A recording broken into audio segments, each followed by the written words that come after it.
Good evening, friends, and welcome back to Tim Kirby Russia Hardcore here on Telegram, but you're probably watching this on YouTube, Rumble, or some other service at some future point in time. Anyways, our big topic for today's podcast is going to be the expansion of the soft World War III, as I call it, that we are all in right now.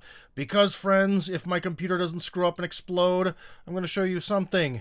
U.S. launches new strikes on Yemen's Houthi as conflict escalates. And I'm not quite sure whether Al Jazeera is referring to the conflict that was sort of going on between the Yemeni Houthis against the Saudi Arabians, or the global conflict that we find ourselves in. So, depending how you interpret it, Al Jazeera may or may not be supporting my thesis that this is all part of the giant soft World War III that we're all in right now. So let's go down the line here. It's a little bit hard for me to read. Maybe I should make it bigger on my own screen. Wouldn't that be genius? No, it's on my screen, much bigger. Stop offering me stupid stuff. The United States launched new strikes against the Houthi rebels in Yemen for a second straight day after the Iran-aligned group warned it would retaliate for a series of attacks on its facilities. The U.S. Military Central Command, CENTCOM, which is a cool abbreviation, said on Saturday that Tomahawk missiles were fired from the U.S. Navy's USS Carney at a Houthi radar site. So U.S. forces conducted a strike against Houthi radar site. And, yeah. So let's put this into a little bit of context here. And one thing is, they actually do have a nice map here. So you can kind of see, judging by where all these circles are, says various attacks, be they Houthis are, I guess, red, Iran, green. Then again, I don't know. Guys, this is one of those things where from what I understand, Al Jazeera definitely has no love for the Iranians. So I don't really remember Iran as a country randomly attacking anyone, but maybe I'm wrong here. And I like the other attacks, just attacks for fun. Maybe it's the Somalian pirates again. But anyways, if this map is to be believed, you could see why the United States went down there, because the Red Sea is pretty much blocked off, which means it takes a much longer time for anything to get to Europe or the West, because it has to go all the way around Africa. Now, first off, guys, I know some of you are going to be commenting, and if you want to comment anywhere on Tim Kirby Russia Hardcore, especially under the little graphic that says Telegram live stream starts in 15 minutes, guess what? I will see those comments and be able to respond to them. Sober Riot says, I like my wars medium rare. Sorry, this one is a soft one. I guess we could say it's a medium rare World War III, because the heat really hasn't been quite fully turned on. The main thing is for it not to become a well done World War III in which we all die. But anyways, let's get away from my silliness and shenanigans and get to some of the points I want to make. Number one is that I knew people would comment on, and it bears repeating, is the United States has now attacked a new group of people, which it's always been, for the most part, believed that the United States has been very supportive of the Saudis' attacks on the Houthis, especially because, Saudi Arabia is not known to be a great arms manufacturer. But this is it's a new area. It's some new killing. It's a fresh front. And did this fresh front get any congressional approval? Did Congress say, hey, these Houthis in their stoppage of global trade through the Red Sea, we have to use U.S. taxpayer dollars and resources and potentially American lives to stop this? No, they didn't. So, of course, this is some sort of questionable action, and interestingly in the article, it doesn't really state who exactly gave the order to fire. Biden is so confused, it may not even be Biden, as in not so much the order to fire, but the order for the overall movement. So was this Lloyd Austin while he was on the bed getting his prostate cancer fixed? So very interesting, as in the United States gets the responsibility, but it's not super clear who issued the order by any of the articles that I read. But that's okay. Maybe it was Biden just very quietly. That doesn't matter. It just matters that it's yet another a new front conflict, an attack on a group of people that kind of behaves like a national actor. So here we go, guys. American taxpayer, get ready, because if you loved Afghanistan, if you had a great time paying for Iraq twice, now we've got a new money hole for you to throw everything into. This is also another sad day for Zelensky, because that Tomahawk missile or 2 or 3 were not sent to Ukraine. They were sent to blow up a radar station by the Houthis. Now, guys, one thing that's about this particular moment in history is that, as we can sort of see the whole world that's going around, the changes that are happening across the world around us, this rise of the global south, of the multipolar world, means that maybe when the United States was a bit more scary back in 1991, others wouldn't dare to arm the Houthis. But guess what? Especially places like Iran that are sure that the United States are out to get them. Ironically, maybe even Saudi Arabia. Russia for sure, because the proof is in the pudding that Washington is out to get them. The Chinese are also very concerned. North Korea has already been exporting weapons to the Russians to help deal with the problem in Ukraine. There's a lot of people who could be potentially arming the Houthis. And of course, again, if we go back to showing off the map, obviously what looks like something very small on a map, when you blow it up, is going to be many kilometers. But the gap here of the Red Sea is not that big. Meaning that if anyone is supplying the Houthis with any sort of real rockets, whatever's out there in the Red Sea that belongs to NATO is gonna become quite the target. I've seen some fake videos online emerging that show from a rather pleasant camera angle an extremely low resolution U.S. ships being hit by the Houthis that I don't think has happened, but this is going to put one of those sort of hypotheticals to the test. Because years and years and years ago, when it was the first time when I read an article about how the Iranians actually really have sort of like a custom designed coastal guard to really fight a U.S. fleet. And if the Iranians are pumping them full of weapons, as their Shiite brothers down there in Yemen, that theory could be being put to the test right now. So this is a little bit dangerous, because if the Houthis actually do succeed, there's going to have to be a response from Washington.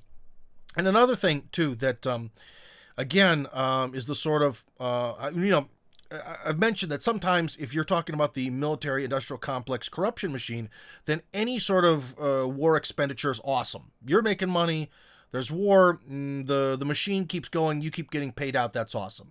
So they win no matter what.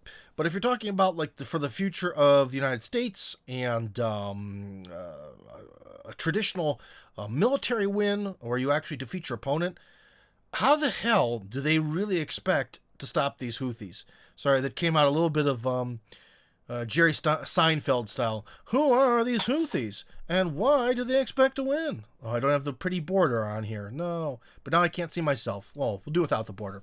But anyways, who are these Houthis? And why are they so tough?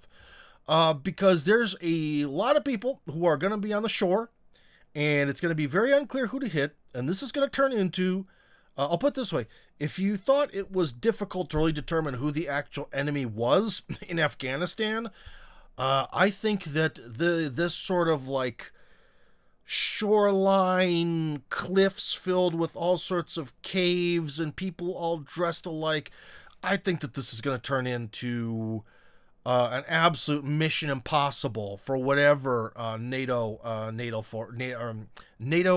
forces are in this area, guys. I just don't think it's going to be possible to win. I don't see how they're going to do it. So what? They kill a couple Houthis with one rocket or targeted strike. There's just going to be 10 more. So this is not only is this not the solution to freeing up the Red Sea, it's a solution to get the United States stuck into some other weird long-term military conflict that it just doesn't have the ammo, manpower, or perhaps money to deal with. And if the United States actual military does get hit and does have to respond, that's yet another. It's not just a nail in the coffin. It is maybe the final clump of dirt being thrown on Zelensky's coffin. So I just thought that that was a major development. Another thing that I kind of wanted to mention about the expansion of our medium rare World War III, that I've wanted to kind of write up an article, but haven't really had the time, is both Xi and Kim Jong-un's like sort of State of the Union New Year's address, whatever, that they both made. Were both very dour and a little bit aggressive this year. And Un basically said that for the first time, and again, remember, sometimes people just say stuff for rhetorical effect, and I'm not an expert on everything that Kim Jong-un has said during his lifetime, but they say that supposedly for the first time he's saying that really, in his opinion, the complete attitude of the South has changed. That if before this speech, at least there could be some sort of dealings with the South, that now this is impossible, and that Korean reunification as it was is simply not an option. In fact, I thought I saved that. Well, I should probably read quotes rather than try to just make them up in my mind. Hold on. Where's our good buddy Kim? This happened just after like New Year's, so he should be here. Forgive me, guys. I'm a little sometimes a little disorganized here. I don't see my buddy Kim. Where is he? Oh, well, here it is. See, not social Kim plus road. Best come. Oh yeah. So yeah, and that also Kim mentioned that there's an uncompromising political development between themselves and China. C said the same thing. Kim goes on that they're going to continue to work with the Chinese. That's not super important. Here it is. The leader of, and then I have to read this in Russian, so sorry, it's a translation slowdown. The leader of the of North Korea, Kim Jong-un, declared that he no longer considers it possible the unification of his republic with the Korean Republic, aka South Korea. His words made the Central Television, or were released by the Central Television Agency. Again, according to the words of the leader of the Korean People's Democratic Republic, the South Korea's state politics have become unification based on sort of consuming them into a single system, which is in direct contrast to the course of unification of the fatherland, based on the principles of one people, one state, but two systems. Okay, that's also interesting. So Kim apparently claims that he doesn't want to change the system of the South, but wants to unify. That's a little bit paradoxical. I don't quite know how that works, but it's interesting that he sort of started off the year by saying that basically it's done. It's done. We can't get along with you in the South. And I wonder if that's in connection with the Russians giving them a whole bunch of new goodies and explosives and hypersonic weapons. Do you think there's a connection there? I think there just might be. She said something kind of similar, but I don't seem to have it saved. It was in relation to Taiwan.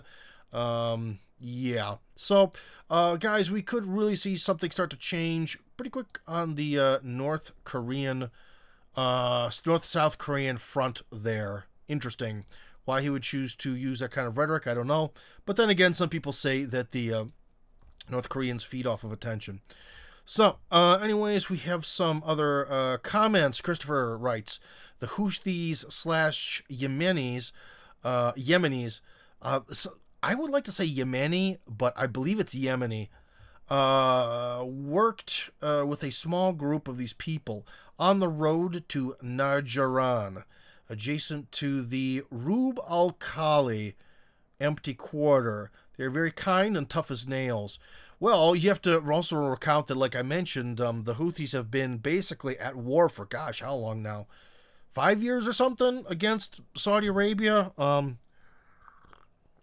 You know, And they also sort of live in a country that's kind of like the opposite of Russia, where Russia has the cold that kills you, whereas, they're in an area of the world where the heat literally kills you.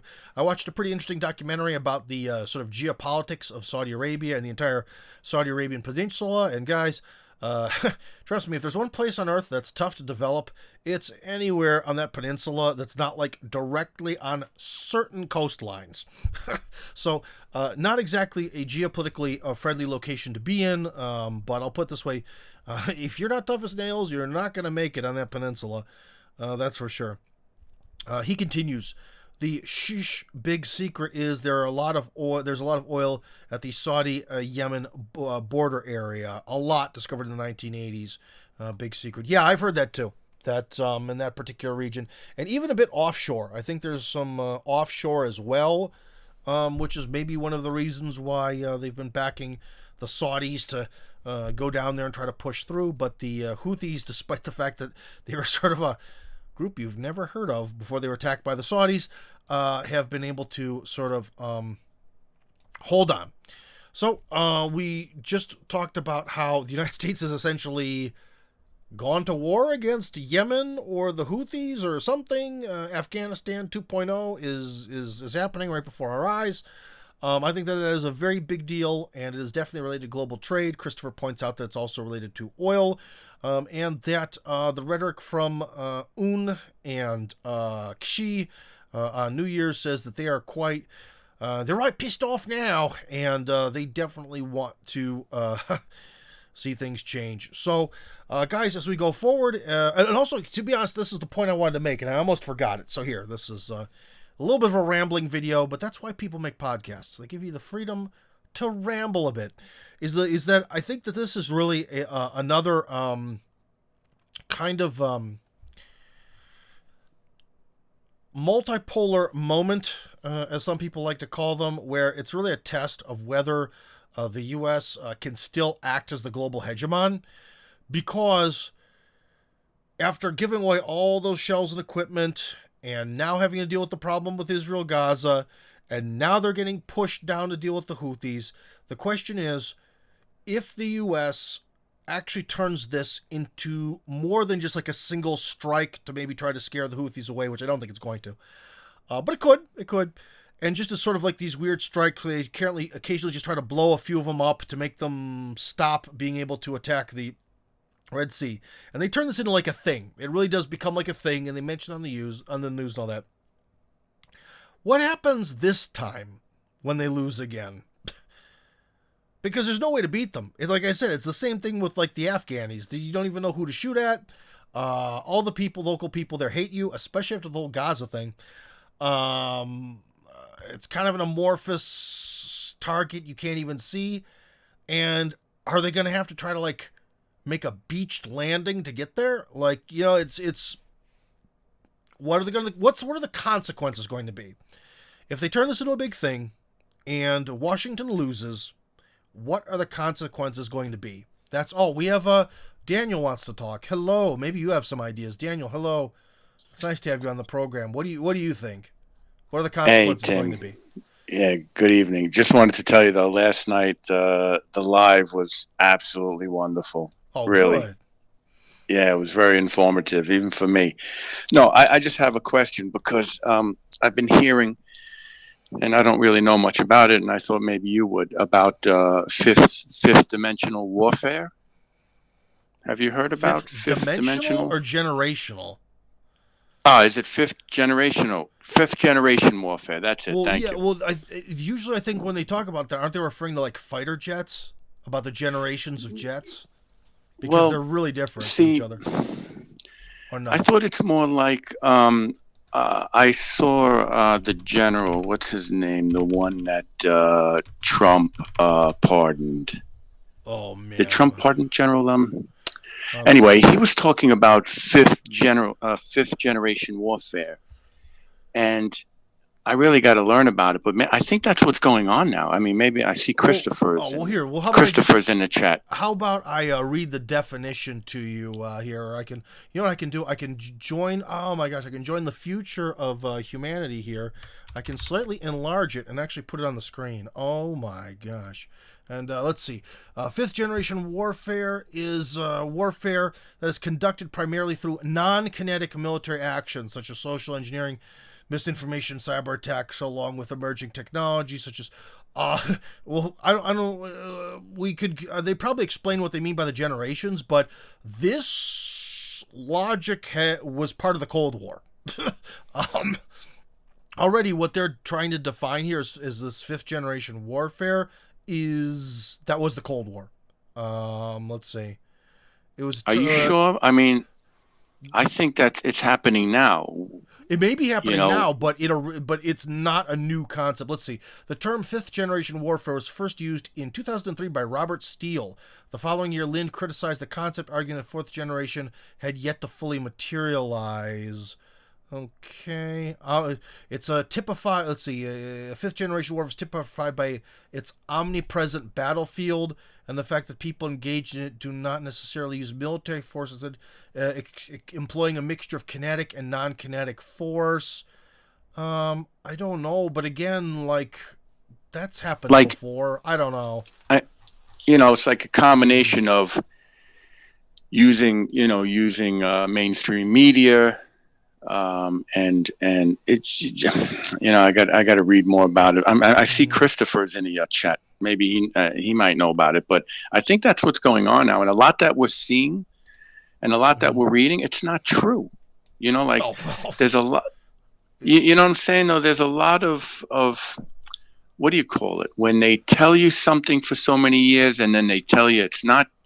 And then it's not true. What is that? Gaslighting, I think it's called. Well, yeah. Gaslighting is when someone just tries to tell you they're like, there's no secret facility, or there's no biolabs. There's no biolabs. There's no biolabs. The Russians found them, and they're like, well, that's not really what I was talking about. Like that's gaslighting, where you just try to kind of make someone feel crazy by denying what's in front of their face.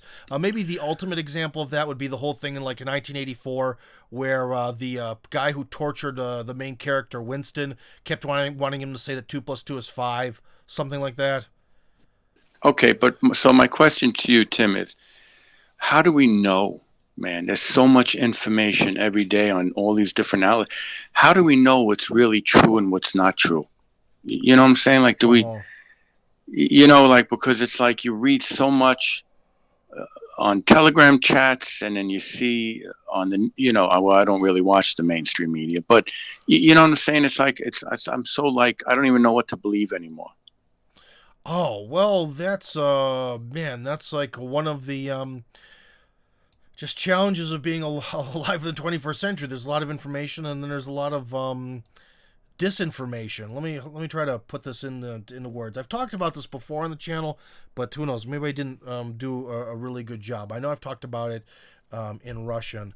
One thing is I cannot find our little oh boy window here. So anyways, let me mute you because whenever there's the background noises, it drives me nuts. So again, here we go. The sort of trying to find the truth.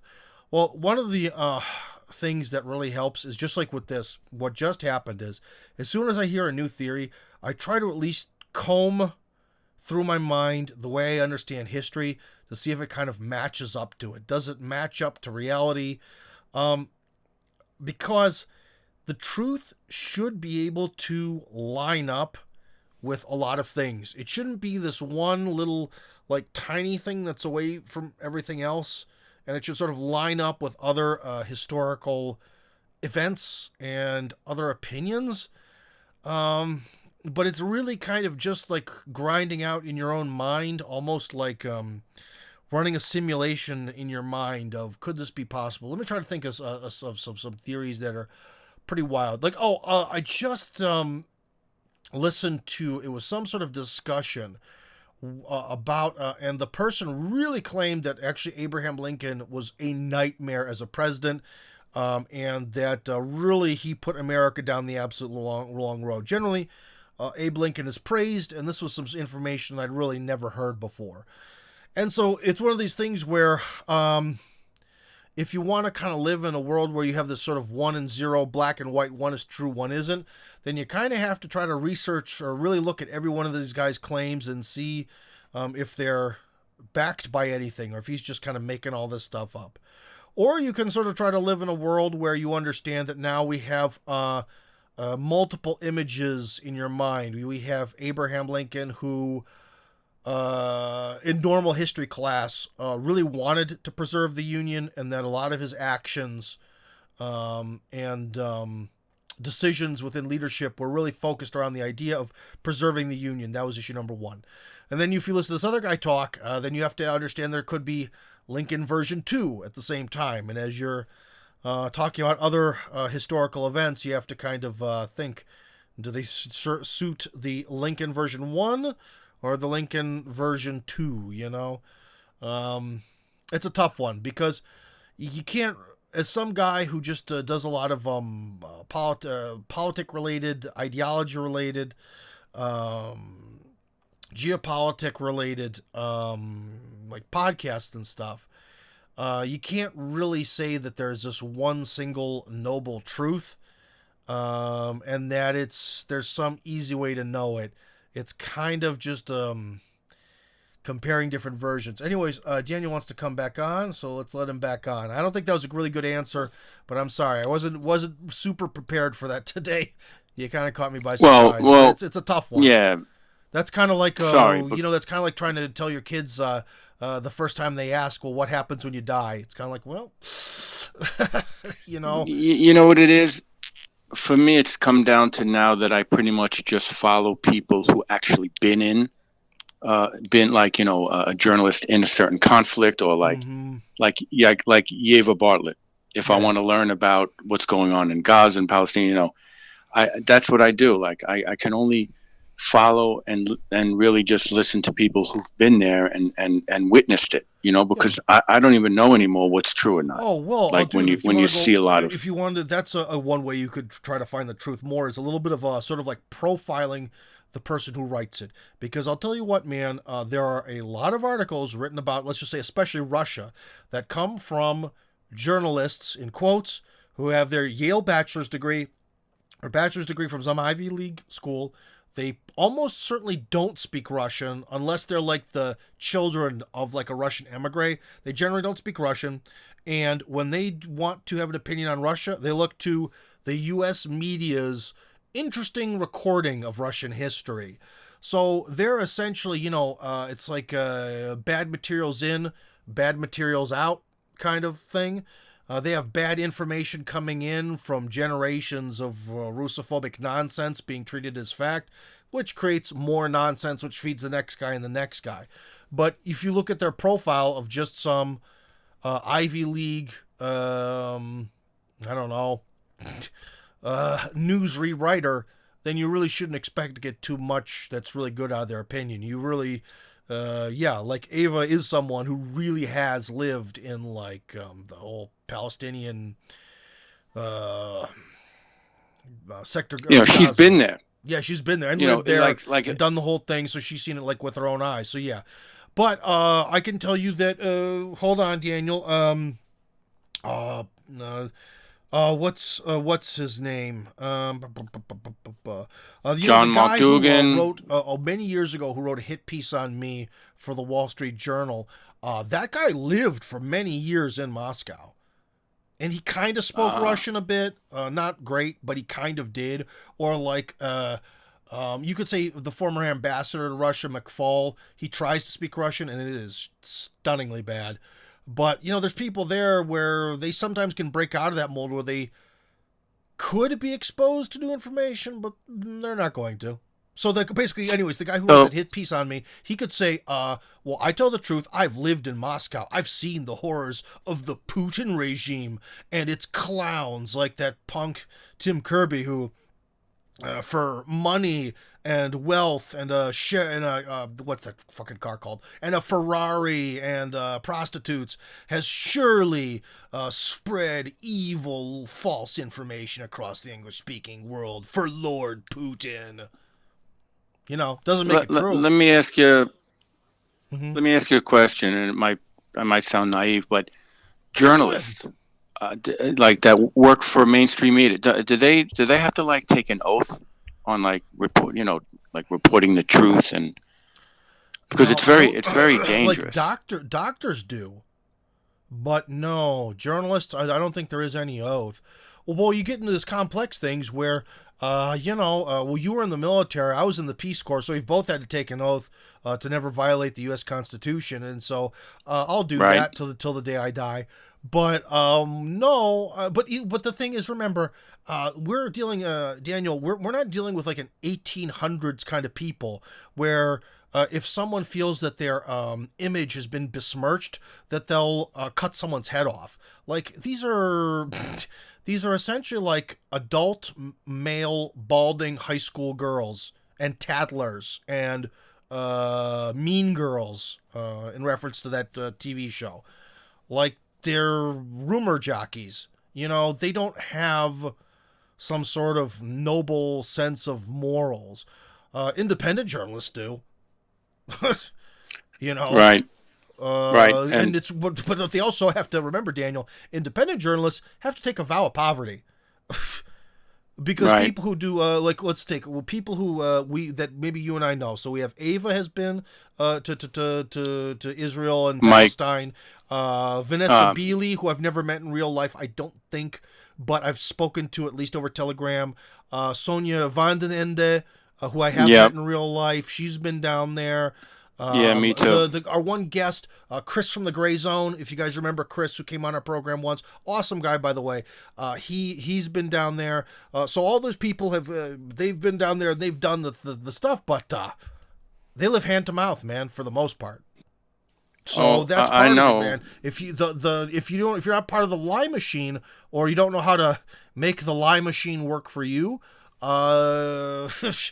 you have to you're a journalistic monk with a vow of poverty. It's all mana akasha all day long. Yeah, I know, because I have friends here, Mike Jones, John Yeah. Mark Dugan, you. Well, I have many independent journalist friends, and I know it's tough. I have one more question. I'm sorry to interrupt your Scott Ritter. yeah. I know his credentials, but he's in America, and he's discussing what's happening in Ukraine. Like, how does he know exactly if he's never like been there? Well, Like, where does he get his information from? Like, well, see, this is the problem. Is I might be blurring him together with other people like Larry Johnson or Ray McGovern. So you have to forgive me if there's might be info blurring. But I believe he mentioned that, he still knows people sort of inside the system. And because of his position, he was able to get tipped off. Let's take me, for example. Some of the Gotcha. stuff I share, like I can tell you the interview with the guy that you'll see on my channel. Well, we have the interview with our guest, Constantine, who I shared from Inessa's channel. But anyways, and you see Tim Kirby Hardcore, you see the guy, and it's like a white wall with a green wooden something behind his head, supposedly captured a Ukrainian soldier who was out there for a day and got captured. That came from an independent journalist I know who wants to remain nameless as a Russian guy. He's like, Tim, it's in English. How about you show the world? Okay, so that's sort of a good example of like journalistic Gotcha. sort of networking, how that happens. If anyone wants to give me some kind of exclusive story or information from the front, they can go nuts. I think that's just sort of a good example of how a lot of that stuff actually works behind the scenes. And so a lot of the stuff you feature, because, dude, like it's unfortunate that things are the way they are with the economy or whatever. But if I really did like true hardcore investigative journalism, I would just be homeless. I wouldn't be homeless now because I have a paid off house. I would have just nothing. My kids would be starving. Like, I actually generally have to do stuff that's more cool and fun and hip and involves voice acting. Voice acting makes way more money than journalism does. All I can do is rely on donations. And like I mentioned on this channel, the nature of Tim Kirby Russia Hardcore had to change because of my top Russian donator was like, I told you twice, stop sharing stuff or I'm out. And he's gone. So, sorry to hear that. Yeah. Yeah. But as you see, I only shared Inessa's thing because he doesn't know that, but Stanislav, who's been on our program, he does share stuff with me. So he shared that video with me. It's just that Inessa made it pretty and uploaded it. So I don't count it as a share, but otherwise, as you can see, there's not much sharing. But long story short, essentially, we are back in a medieval patronage system. Remember, there's a website, Patreon, where I have to... essentially, for a small group of people who are willing to donate to me, I have to do what am I the patron or am I the they would be the senior? Oh, I forget how. I'm the client. They're the patron and I'm the client. So for I being the client, I have to work for a good old Roman patron. And so these Roman patrons can give me enough donations that make it viable to do this channel. So something like that. Gotcha. See, and that's the problem with journalism, dude. If we're going to talk about this whole journalism thing, is like, to tell the truth costs money. And this is something Russians, Dan, you've probably heard yourself. Russians love to talk about how they don't do things for money, and that money's the root of all evil, and that sila of pravdia, that the true strength is in the truth, and it's not about money. But dude, it is. Yeah, and it really is when it comes to like journalism and stuff like that. Because imagine if I could relieve people like John Mark Dugan, who I don't know, maybe I shouldn't mention it. He does have kids, okay? And so these kids require food. If I could just hand John once a year a bag with $100,000 in it, could he work more effectively? Hell yeah. Yeah, of course. Or the same thing with Ava, the same thing with Mike Jones or whoever, and that's why but the New York Times can do that. And then not only that, they can use with their officialness, they can lay $100,000 in not in a suitcase, but they can give someone the equivalent of $100,000 to write whatever lies they want and make it sound so official and so truthy. Yeah. So. Yeah, well, we're definitely living in historical times now, and we need guys like you, and I was talking with Mike Jones the other night, and it's I know the independent journalists what they do and the sacrifices they've made, so. Well, then it's no secret here, man. Trust me. As soon as the war started, I actually maybe it was a secret. What is it anymore? Because I'm going to tell you guys. I actually put together a very professional, using the services of a couple professionals who I owe money to, sort of like a marketing and business plan to actually put together and actually really finance independent journalists who happen to have pro-Russian views and all that, and actually sort of put it into this, like I wouldn't know what you want to call it. It would almost be like an independent, like RT. Like RT would be more like the official thing that comes from, that has to be a little bit more answerable to certain political figures, especially, RT gets funding, actually comes from the State Duma. So, it's answerable to someone. It would be more trying to find a means to make an organization that would be more truly answerability low. Because if you get money from somewhere, you're always going to be answerable to them. But I tried to do that to the best of my ability, and I got to meet a lot of wonderful people in wonderful suits with wonderful Rolexes. But ultimately, I failed. So, Daniel, I can at least say I tried, and I owe people money that I probably won't ever be able to pay them. But, I always try to put my money where my mouth is, but I fail a lot. There's a lot of things I try to do, and I fail at a lot of them. So, that didn't happen. And it's probably not going to. It's already, plus the war is mostly over, and I think that for the most part, everyone's just, I don't know how to even put this. The amount of honest journalism that comes in like foreign languages in Russia that people do out of the goodness of their heart is enough. It's just such a shame that some of these people have really, dude, like Mike Jones, and again, I don't want to skip anyone. Maybe there's someone out there and they're like, Tim, you've been talking about independent journalists in Russia and you haven't mentioned me and you're a dick. So I'm sorry if I forgot you, but like John Mark Dugan and Mike Jones have been in areas that have been shelled where, the Ukrainians have launched like the cluster mines. Both of them have risked having their legs blown off. I mean, it's dark. You don't see the Yes. cluster. You know, both of them, they have really risked coming back with one leg. Both of them, okay? And is there any sort of compensation for that? No. A couple donations on Patreon. There you go. Buy a cup of coffee. Thanks. For that. Risk your leg, buy a cup of coffee. So, Yeah. what can I say, man? Thanks, Tim. Yeah, all the best, dude. So, anyways, that got really depressing. But as they say in Russian, there's an important word with the Russian language, toska. I don't know how to translate it, but it's something like a gloomy existence. Anyways, guys, that turned into a much more interesting discussion than I thought it would be. We're going to ship over a ship. Well, we did just talk about blowing up ships or ships blowing up Houthis. So anyways, we're going to skip or ship over to our next topic.